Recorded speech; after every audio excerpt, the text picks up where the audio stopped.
Hello, everyone, and welcome to the Engaging with Ad Choosers webinar hosted by Brave Software and the Dentsu Aegis Network.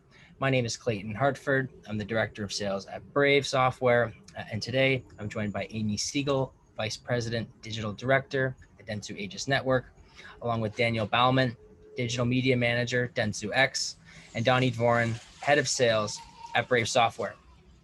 In our conversation today, we'll talk about a benchmarking study that Brave and Dentsu conducted together. For this initiative, we worked very closely with Dentsu's digital leadership and some of the most ambitious brands in the world to understand if key behavioral metrics like ad recall, brand lift, and engagement improve when you take a more human approach to advertising and give people more control over the advertising experience compared to other digital platforms and traditional forms of advertising. As you might know, Brave is the privacy browser that is 3 times faster than Chrome and used by over 25 million people worldwide. This platform offers users a unique value exchange between consumers and brands, and instead of forcing ads in exchange for free content, users have control over the number of ads they are exposed to and even get rewarded for seeing them. So Amy, with third-party cookies going away, what are you most concerned about and how are your advertisers adjusting? So there's a lot we're thinking about across the board, and we're focusing first and foremost with our clients on the areas that we feel will be most affected. So we know, given the nature of the walled gardens and search environments, those channels can naturally be placed aside from our deeper need to focus on things like digital activation, our investments with DSPs, and we've also started to see the shift with DMPs to take on the role of CDPs or customer data platforms to give marketers the ability to analyze and create audiences to ensure we're targeting more effectively with the demise of the cookie. So there's lots of moving parts and there's lots that we're thinking about, but we want to make sure we're putting our energy into the areas that really are those hot buttons or areas that we know will be most affected with the inevitable demise of the cookie. And I guess on that topic, which trends are you seeing on the rise as consumers and various audiences adjust to the pandemic? I can imagine that people are spending a lot more time at home and more time in front of the screen. Yeah, of course. So we've mentioned a lot of these things in the upfront of the white paper. And while many Americans have found more time to binge watch their favorite TV shows in the past 9 months, or even we're at a year at this point, they're choosing to watch all of their shows now, or a lot of them, through streaming platforms. And the number of streaming platforms has grown exponentially. We have HBO Max, Disney Plus, Peacock, CBS All Access is getting a revamp as Paramount Plus now. We're looking at the launch of Discovery Plus, and that's before we even start mentioning the Amazons, Hulu, Netflix. So there's a lot of them. And a recent study we reviewed actually showed that 2/3 of all American households have either already cut the cord or are planning to do so. Cable TV ratings have actually declined by 27% over the past 2 years. And while some streaming platforms are ad supported, overall, we know that streams see far fewer ads than you're used to on traditional TV viewers or traditional linear shows. So it's definitely a shift there. And when we're thinking about audio, we saw an Edison research share of ear study that actually showed that during COVID, for the first time ever, streaming audio represented 53% share of time compared to listening on linear or non-digital devices at 47%. So that's also a change, and we're starting to see that for the first time. Also, from a user-generated content standpoint, we know that this has blown up more than ever since the start of COVID, and we really don't feel like that's going to go away. People are creating content in such a rapid pace, it's absolutely unbelievable. And OTT and CTV devices are now and will continue to be used for things like remote personal health and fitness growth. So I think a lot of these trends are really going to be here to stay even after COVID has subsided. All of that makes a lot of sense. That's super interesting, Amy. Thanks a lot. I guess on the topic of rapid pace and growth. Donnie, do you want to just talk about, the growth behind, Brave and how we've kind of arrived at this 25 million monthly active user mark this month?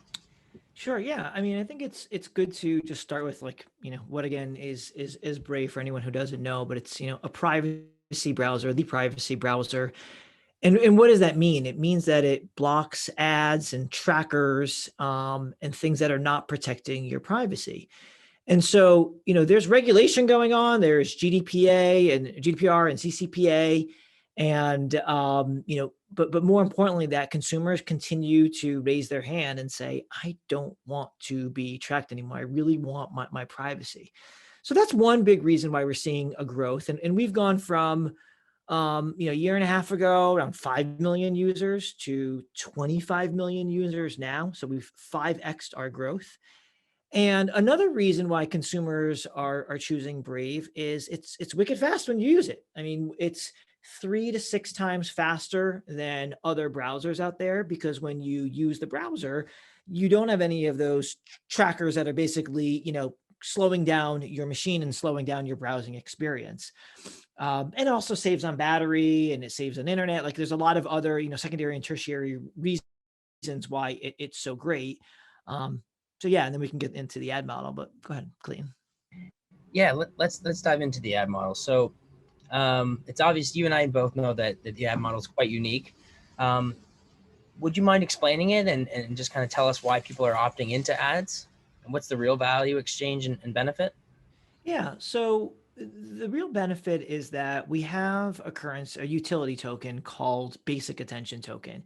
And when users or consumers see our ads, they get rewarded for their attention.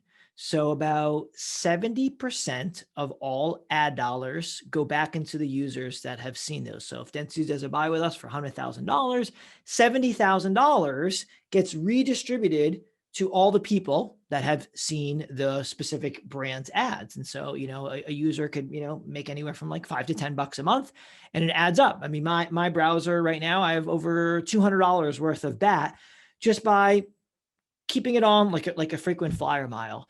So what we're doing is it's like a whole change in perspective. Instead of using, other browsers like a Chrome or Safari, and you just get like bombarded with ads and you're not rewarded at all for your attention, we say, you know what? Why don't you opt in? You're an ad chooser, right? This whole white paper is about ad choosers. Why don't you opt in to seeing ads? And if you opt in, let's reward you for your attention, and not the click, just the view. And you can't like press more to get, more ads. It's just as they come up, a couple ads an hour. Got it. And so, I mean, what are these ad choosers actually choosing? You mentioned that, Brave's platform is unique in the sense that these ads don't track people, but what do these ads even look like? Sure. Yeah. Let me show you a couple examples here. So what the ads look like is, one is our sponsored image. So as you're using the browser and you hit a new tab, you would see something like this. Would be example from the Home Depot. You can see an example with Verizon and Dave Matthews for a Pay It Forward campaign. It's international. So there's Gillette in Japan. And so what this is basically, our version of a homepage takeover. So a brand comes to us and say, I want to own the browser for the entire day, for 24 hours in a specific country or globally. And, when a user comes and uses the Brave browser, every fourth tab is one of these sponsored images, and they can click through and basically, go right to the advertiser's website. So that's what the sponsored image looks like. We see a DAZN example right here. And then the other unit that I'll show you right now is something called a push notification. And so I'm using the browser and I search like for mortgage rates or something like that. And then I get to this website, top10.com. And in the low right-hand corner, you can see a home loans at Bank of America for push notification ad. And I'll show you one more example that was on desktop on Windows. And this would be something on Mac. So same type of thing. I'm looking at some crypto prices and I see an ad for eToro, and I get right taken to Alec Baldwin on eToro. And then the same thing goes for iPhone and Android. They're basically operating system push notifications that a user controls how many they want to see, per hour, from anywhere from like 1 to 5 an hour, and they'll never see more than 20 ads per day. So those are the two ad units that users can get rewarded for their attention. Thanks, Donnie. So Amy, we worked really closely on this initiative together. Would you mind telling us a little bit about this benchmarking study, how it kind of impacted your clients and hit some of their KPIs? Yeah, of course. So we ran campaigns for 3 brands across 3 different categories on Brave and measured the metrics against ad recall, message association, brand lift. And we took a look at that pre versus post campaign exposure. We asked the same questions to the same audience before they were exposed to our campaign creative and after. And these results were then compared to other pre-post brand lift studies that we ran across more traditional online platforms differing from Brave. So before we get into the results, there were a few variables that came into play. So naturally, Brave ad units are very different from a traditional ad format. They don't fit the mold of what we think of as a standard IAB size. With Brave, we were using push notifications with copy and a call to action, similar to what Donnie just shared. And we also had those Brave Today units he mentioned, which is most comparable to a homepage takeover. We also wanted to note that the methodology differs in that most traditional vendors who run pre-post survey research were retargeting users who were exposed to the campaign. And naturally, given the cookieless nature of the Brave platform and privacy protocols, retargeting did not come into play for the Brave portion. So as an outcome of the study, we looked at both shifts in brand lift, ad recall, likelihood to subscribe, and message association across the board, as well as noting some of these behavioral metrics to compare the results from Brave to traditional platforms. And we saw across the board for all 3 of our brands that we looked at some pretty significant results in comparison to the other digital media platforms that we ran the same pre and post methodology with. So you're seeing 25.6% lift in ad recall, 38% lift in likelihood to subscribe. So across the board, some really positive sentiment and positive numbers within those Brave results. Thanks for sharing, Amy. And Daniel, do you want to just speak about kind of how Brave made its way onto your plan? And it'd be great if you could speak about some of the business outcomes or results. Yeah, thanks for that, Clayton. We had Brave on our radar probably for the last year and a half. DAZN's trying to disrupt the sports space, specifically trying to get users to switch from cable TV to digital streaming, similar to some of the trends that Amy talked about before. DAZN sees themselves as a disruptor in this space, and naturally Brave is a disruptor in the privacy space and even the unique ad offering that you guys had. So there was some real synergy there. The unexposed audience that you guys have that typically don't see traditional ads or ads on digital platforms because of the blocking nature of the browser really created this niche audience for us that we really wanted to test. So it was really great that we were able to take advantage of this opportunity, and we got some really good learnings around your audience out of it. Great. Thanks, Daniel. Could you talk a little bit about what this test really meant for DAZN? Was this more of kind of an experiment, or was this a way for DAZN to kind of reposition and adjust to some of the trends that we're talking about today? Your audience is a really good match for DAZN. We wanted to test it out and be able to discover your audience's affinities to the DAZN product, and based on that smaller test, obviously come back with those actionable insights and apply them to a future campaign. Very cool. Okay, Daniel, one more question. What kind of feedback are you getting from your clients on some of these Brave activations you've been working on with us? Yeah, the client was really impressed. It was a really clean image that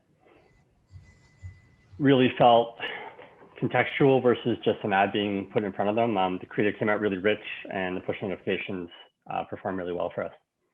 And maybe I'll just jump in too and say that anecdotally, the ads get shared across the social web. And what I mean by that is that, I've been in the kind of sales management space for 20 years, selling media. I can't recall at any other company where I would sell an ad and then people would go to Reddit, like take a screenshot, go to Reddit, post it and say, look, I just saw XYZ brand on Brave, and then boom, boom, boom, all these comments like, oh, so good to see these ads on Brave. And then like people then share that on LinkedIn, on Twitter. And it like, there's just massive social amplification when big brands run on Brave, which again, I've never seen in my media career. Yeah, that's a good point, Donnie. Definitely have an engaged audience of kind of early adopters, and I think everyone gets really excited when they do see a new brand activate on Brave. And it's true, there is that snowball effect when it comes to earned media. So, Amy, in the white paper, we talked about what is non-surveillance based media. Do you want to talk about this new term and kind of how Brave fits into this model?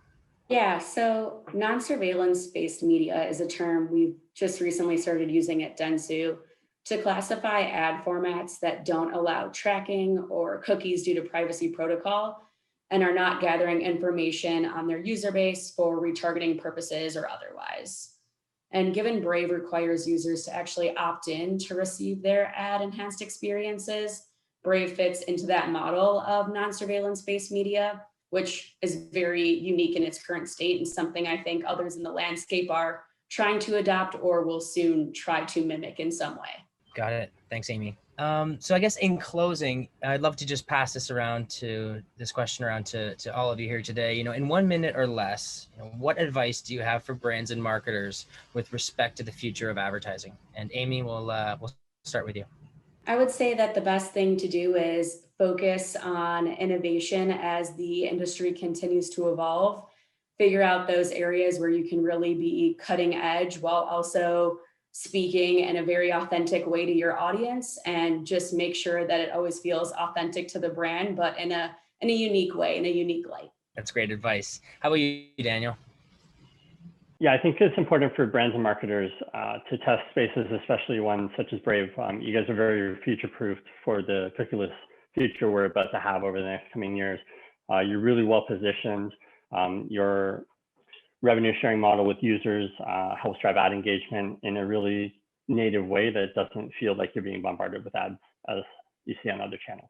Thanks, Daniel. And Donnie, what advice do you have for marketers and brands with respect to the future of advertising? Well, I'm going to be very self-serving and say test Brave. But I mean it. Like, look at the white paper examples today that Amy and Daniel shared, that we outperform other types of media out there. And will we do that for every single campaign and every single brand? The answer is we don't know. But the only way to find out if it's going to work for your brand is if you give it a go, if you give it a test. And so I encourage anyone who's listening that has a media budget to try Brave out. You will be pleasantly surprised with the results, because it definitely works. Thanks, Donnie. And thank you to everyone for joining us today. Really, we appreciate it. To download the Brave and Dentsu white paper, engaging with ad choosers, please go to brave.com/brave-ads, or just click this link below. If you have any questions or would like to get in touch, please contact adsales@brave.com. Thanks, everyone.